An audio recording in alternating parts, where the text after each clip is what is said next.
प्यारे बच्चों, आज हम प्रश्नावली 5.1 का क्वेश्चन नंबर 5 करेंगे। देखिए, यदि दो बिंदु ए और बी के बीच एक बिंदु सी स्थित है जो ए बी का मध्य बिंदु कहलाता है। जिस तरह का हमने क्वेश्चन नंबर 4 किया था उसी तरह का क्वेश्चन नंबर 5 दिया गया है। तो सबसे पहले हम उसी तरह से चित्र बनाएंगे। इसके बाद देखिए, सिद्ध कीजिए कि एक रेखाखंड का एक और केवल एक ही मध्य बिंदु होता है। देखिए, हमने पहले क्या किया था, दो बिंदु दे रखे थे ए और बी। इस तरह से हमने एक रेखा ली थी, इसको मान लिया बिंदु ए और यहाँ मान लेते हैं बिंदु बी। इसके बिल्कुल सेंटर में एक बिंदु दे रखा था सी। देखिए, हमने उसमें क्या किया था, उसमें हमने किया था कि हमें ए सी बराबर था हमारा बी सी के, और सिद्ध करना था हमें ए सी बराबर 1/2 ए बी के, यानी कि ए सी हमारा आधा है ए बी का। ये हमने सिद्ध किया था। इसमें देखिए क्या करना है, यहाँ देखिए हमारा सी रेखाखंड ए बी का मध्य बिंदु है। यहाँ लिखेंगे सी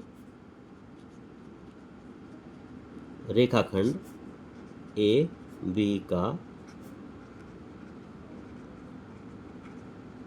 मध्य बिंदु है, इसलिए ए सी किसके बराबर है, हमारा बी सी के। तो यहाँ इसके बाद लिख सकते हैं, एक और बिंदु मान सकते हैं, माना सी डैश रेखाखंड ए बी पर है। मान लीजिए इस रेखा पर एक और बिंदु ले सकते हैं हम सी डैश कहीं पर भी, लेकिन वो भी हमारा इसके आसपास ही होना चाहिए, क्योंकि बराबर इसके जिस तरह ए सी बराबर है ऐसे ही ए सी डैश भी इसके आपस में दोनों हमें बराबर होने चाहिए।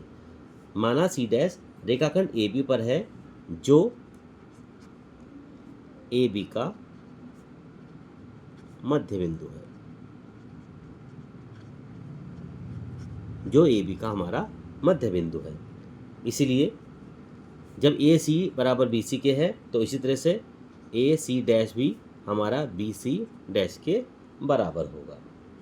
ठीक है बच्चों, या इसको लिख सकते हैं, इसलिए ए सी डैश बराबर 1/2 ए बी के, क्योंकि जिस तरह से हमने पहले किया था, पिछले प्रश्न में किया था हमने, पिछले प्रश्न में इसी तरह से लास्ट में हमने ए सी बराबर 1/2 ए बी के निकाला था। तो ए सी डैश बराबर 1/2 ए बी के, इसको हम यहाँ पर समीकरण नंबर 1 मान सकते हैं। इसी तरह से अब ए सी डैश का मान आया, और जब भी हमारा ए सी का मान कितना आया था, ए सी का मान भी हमारा 1/2 ए बी के आया था। ये थी हमारी समीकरण नंबर 2।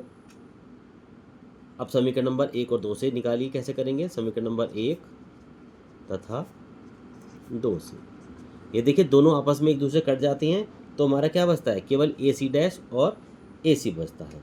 तो यहाँ इसको लिख सकते हैं ए सी डैश बराबर ए सी के, या ए से ए काट दिए तो सी डैश बराबर सी के। जब सी डैश हमारा सी के बराबर हो जाता है तो यहाँ लिखेंगे, इसीलिए सी तथा सी डैश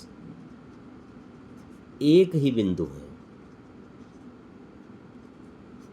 एक ही बिंदु है, अर्थात जब एक ही बिंदु है अर्थात समपाती हैं, अर्थात ये बिंदु हमारे समपाती हैं। ठीक है, यहाँ पर लिख सकते हैं, एक लाइन और बढ़ा सकते हैं यहाँ पर, अतः एक रेखाखंड, अतः एक रेखाखंड के एक ही मध्य बिंदु होते हैं।